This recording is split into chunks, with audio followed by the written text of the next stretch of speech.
بسم اللہ الرحمن الرحیم احمدہ ونصلی ونسلم علی رسولہ الکریم اما بعد۔ معزز طلبہ، سبق نمبر 197 اور باب الیمین فی العتق والطلاق، اس کا یہ آخری سبق ہے، اور ہم بات کریں گے کہ باندی کی آزادی کو اس کے ساتھ ہم بستری سے معلق کرنا، اور دوسرا ہمارا اس سبق کا عنوان ہوگا کہ مملوک کا جو مصداق ہے وہ کون کون ہیں، تو اس کے مطابق پھر ان کی آزادی وغیرہ کا حکم بھی لگایا جائے گا۔ ومن قال ان تسریت جاریۃ فہی حرۃ فتسرى جاریۃ كانت في ملكه عتقت لأن اليمين انعقدت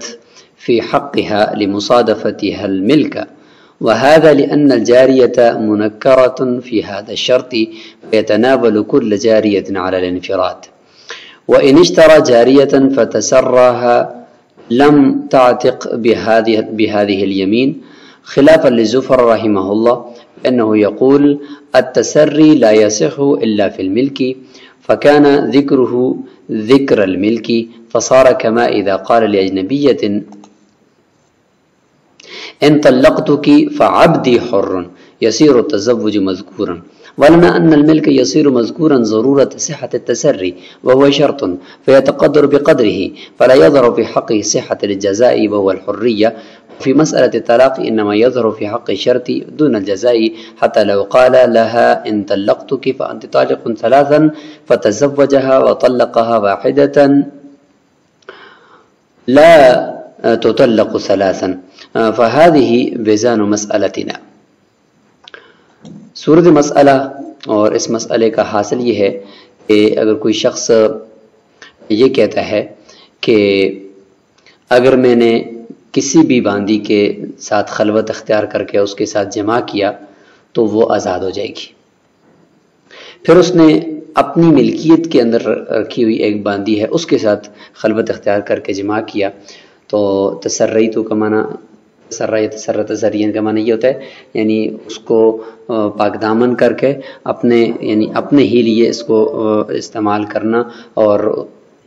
اس سے جمع کرنا اور اس سے خلوت کرنا، یہ ہے جی تسریتو۔ سر سے یعنی پوشیدہ، یعنی جس طریقے سے جماع کو انسان پوشیدہ کرتا ہے تو اس کی طرف اشارہ ہے۔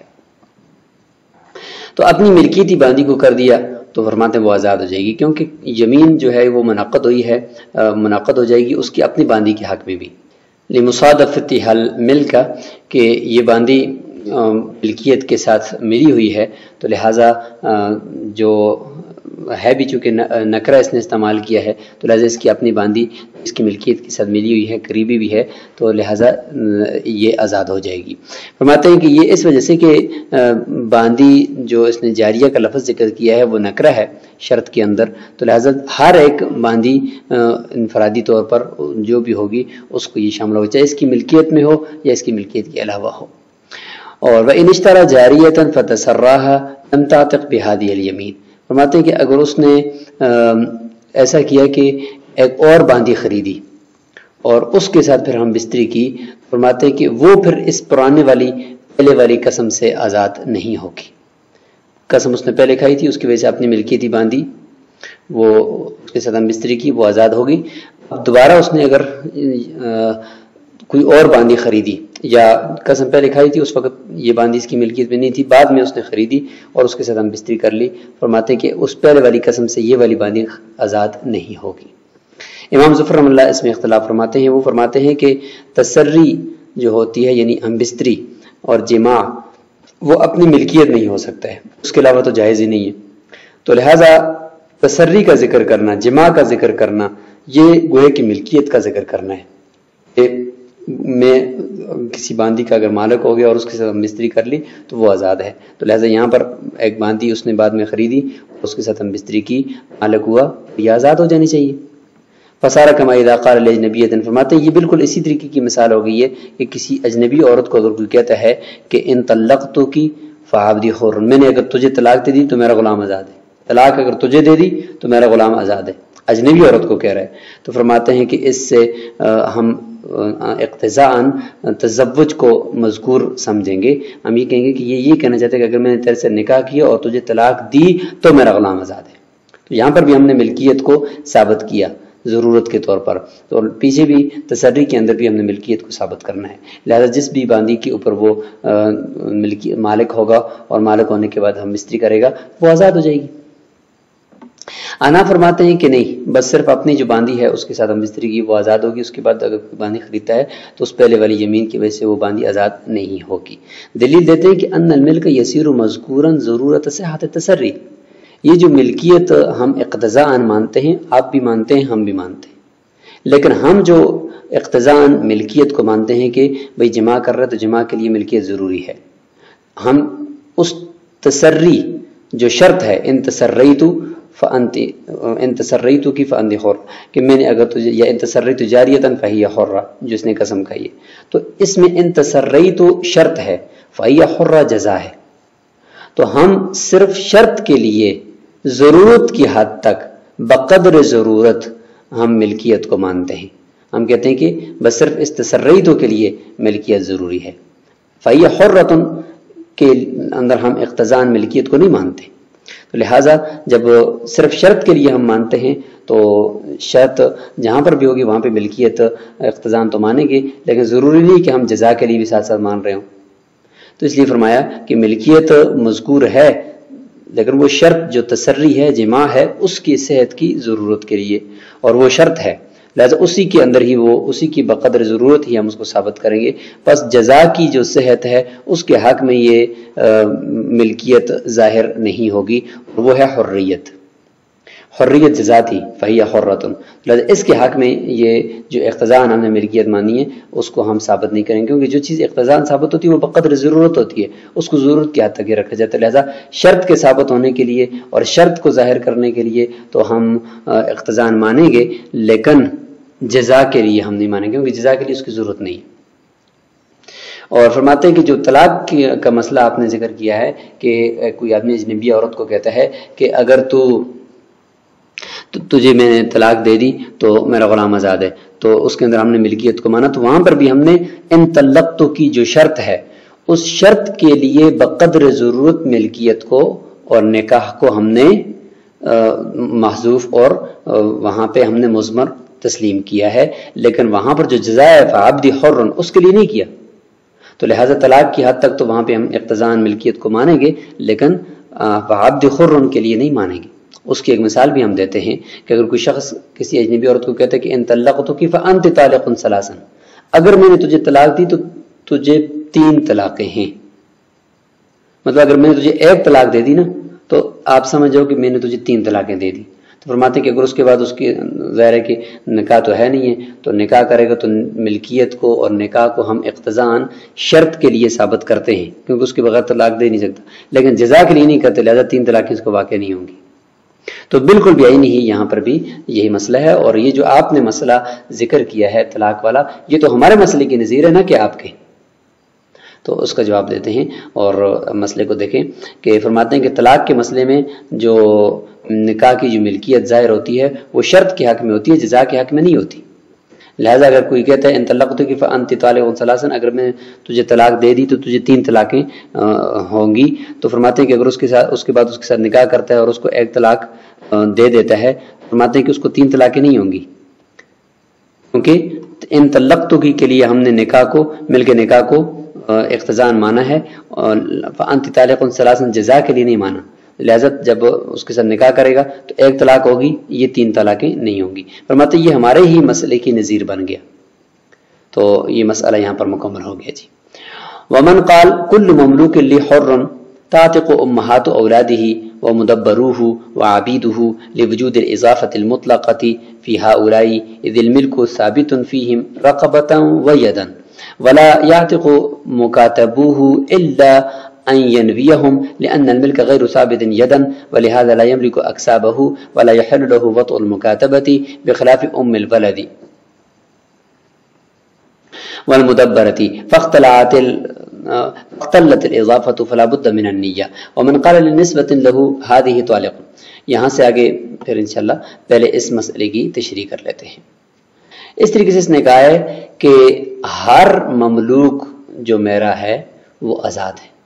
کل مملوک لی فہو حر۔ اب مملوک کا جو اطلاق ہے وہ کس کس پر ہوگا؟ فرماتے ہیں کہ امہات و اولاد، اس کی ولد ساری کی ساری آزاد ہو جائیں گی، مدبر آزاد ہو جائیں گے، اور اس کے جو اصل غلام ہیں تو وہ آزاد ہو جائیں گے۔ مکاتب آزاد نہیں ہوں گے۔ فرماتے ہیں کہ لوجود الاضافت المطلق، کیونکہ مطلق اضافت ہے، کوئی اس میں قید نہیں ہے، مملوک کی کے اندر کوئی قید نہیں ہے، تو لہذا سارے کے ساری جو مدبر ہیں، امہات و اولاد ہیں اور عبید ہیں، سارے آزاد ہو جائیں گے، کیونکہ اضافت مطلق ہے ان میں، اور اس لیے کہ ملکیت جو ہے ان میں رقبتاً بھی ہوتی ہے اور یداً بھی ہوتی ہے، یعنی قبضہ بھی ہوتا ہے اور ملکیت بھی ہوتی ہے، ولد پر بھی ہوتی ہے، مدبر پر بھی ہوتی ہے اور غلام پر بھی ہوتی ہے، لیکن مکاتب آزاد نہیں ہوگا اس سے۔ ہاں اگر اس کی نیت کرے گا تو پھر اس سے وہ شامل ہو جائے گا۔ دلیل دیتے ہیں کہ اس لیے کہ ملکیت مکاتب کے اندر قبضہ نہیں ہے، ملکیت تو ہے لیکن قبضہ ثابت نہیں ہے، ید کے اعتبار سے وہ ثابت نہیں ہے اس میں ملکیت۔ اسی وجہ سے فرماتے ہیں کہ مولا مکاتب کی کمائی کا مالک نہیں ہوتا، اور اس کے لیے مکاتبہ باندی سے ہم بستری کرنا جائز نہیں ہوتا، حلال نہیں ہوتا۔ تو اس سے پتہ چلتا ہے کہ مکمل طور پر اب اس کے ہاتھ سے وہ نکل چکی ہے یا نکل چکا ہے، لیکن صرف ملکیت باقی ہے۔ بخلاف ام الولد والمدبر، بخلاف ام ولد کے اور مدبر کے، فرماتے ہیں کہ اس میں ملکیت بھی باقی ہوتی ہے اور قبضہ بھی باقی ہوتا ہے۔ تو لہذا فاختلت الاضافت، پس پھر یہ جو آزادی کی اضافت ہے، تو لہذا فرماتے ہیں کہ یہ مکاتب کی طرف کرنے کے اندر خلل آ گیا، کیونکہ من کل وجہ غلام نہیں ہے، تو لہذا فلا بد من النیہ، پھر نیت کی ضرورت ہوگی، اگر نیت کرے گا تو پھر یہ شامل ہوں گے آزادی میں، ورنہ نہیں ہوں گے۔ ومن قال لنسبة له هذه طالق او هذه وهذه طلقت الأخيرة ولو الخيار في الأوليين لأن كلمة أو لإثبات أحد المذكورين، وقد أدخلها بين الأوليين ثم عطف الثالثة على المطلقة لأن العطف للمشاركة في الحكم فيختص بمحله، فصار كما إذا قال إحداكما طالق وهذه، وكذا إذا قال لعبيده هذا حر أو هذا وهذا، عتق الأخير وله الخيار في الأولين لما بينا۔ صورت مسئلہ یہ ہے کہ شخص اپنی بیویوں کو یہ کہتا ہے، بیویوں کے بارے میں کہتا ہے، مطلب 3 بیویاں ہیں، ان کے بارے میں کہتا ہے هذه طالق او هذه، درمیان میں او ہے، او اور واو ان دونوں کے ذریعے سے جو طلاق دی جاتی ہے اس میں فرق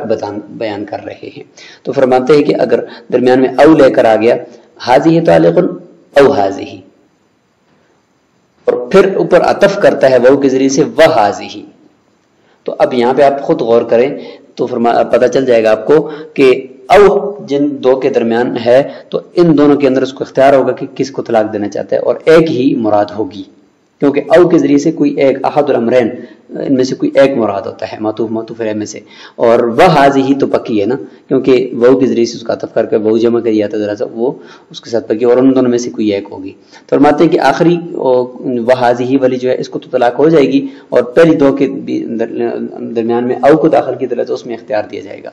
اس لیے فرماتے ہیں کلمہ او جو ہے وہ احد المذکورین میں سے کسی ایک کو ثابت کرنے کے لیے آتا ہے، اور اس نے داخل کیا ہے اس او کو پہلی 2 بیویوں کے درمیان میں، اور پھر اس کے بعد تیسری کو اس کے اوپر یعنی مطلقہ کے اوپر عطف کیا ہے، کیونکہ عطف جو ہوتا ہے وہ مشارکت کے لیے آتا ہے حکم میں، اور حکم یہاں پہ طلاق کا ہے، فیختص بمحلہ، پس یہ جو عطف ہے فرماتے ہیں کہ یہ خاص ہو جائے گا حکم کا جو محل ہے اسی کے ساتھ۔ حکم کا محل وہ کیا ہے؟ وہ مطلقہ باندی ہے، اور اسی طریقے سے جو حکم ہے وہ ہے طلاق۔ بس یہ اسی طریقے سے ہو گیا۔ اس کی ایک مثال ہے، جیسے کہ اگر کوئی کہے کہ جیسے کہ اپنی بیویوں کو اس طرح کہے کہ احداکما طالق وہذی، تم میں سے ایک کو طلاق ہے اور ساتھ اس کو طلاق ہے. تو جیسے او کے بغیر اگر احدا کو متعلق ان کہے تو ان سے ایک ہی کو طلاق ہوتی ہے، دو کو نہیں ہوتی. اور ساتھ ساتھ جو ہے وہ دوسری جو واو کے بعد والی ہے وہ ان دونوں میں سے کسی اور میں جس کو طلاق ہوگی اس کے اوپر اس کا عطف ہوگا اور حکم میں اس کے ساتھ وہ مشترک ہو جائے گی. اور ساتھ ساتھ جو ہے وہ حکم کا جو محل ہے یعنی متعلقہ اس کے ساتھ وہ خاص ہوگی. وَقَذَا إِذَا قَالَ لِعَبِيدِهِ اپنے غلاموں کو اگر اس طریقے سے کہتا ہے هَذَا حُرٌ أَوْ هَذَا وَهَذَا، یہ آزاد ہے یا یہ آزاد ہے، اور ساتھ اس کے یہ آزاد ہے. تو مطلب یہ کہ پہلے دو میں سے ایک کو آزاد کرنا چاہتا ہے اور اس آزاد کے اوپر اس دوسرے کا عطف کر رہا ہے، اس کو جمع کر رہا ہے اس حکم میں. فرماتے آخری تو آزاد ہو جائے گا اور پہلے دو کے بارے میں اس کو پھر اختیار دیا جائے گا کہ جس کو بھی وہ آزاد کرنا چاہتا ہے وہ آزاد کرے. جیسے کہ ہم نے مقبل بیان کر دی کہ کلمہ او جو ہوتا ہے وہ احد المذکورین میں سے کسی ایک تعین کے لیے ہوتا ہے، نہ کہ دونوں کے لیے. السلام علیکم ورحمۃ اللہ وبرکاتہ.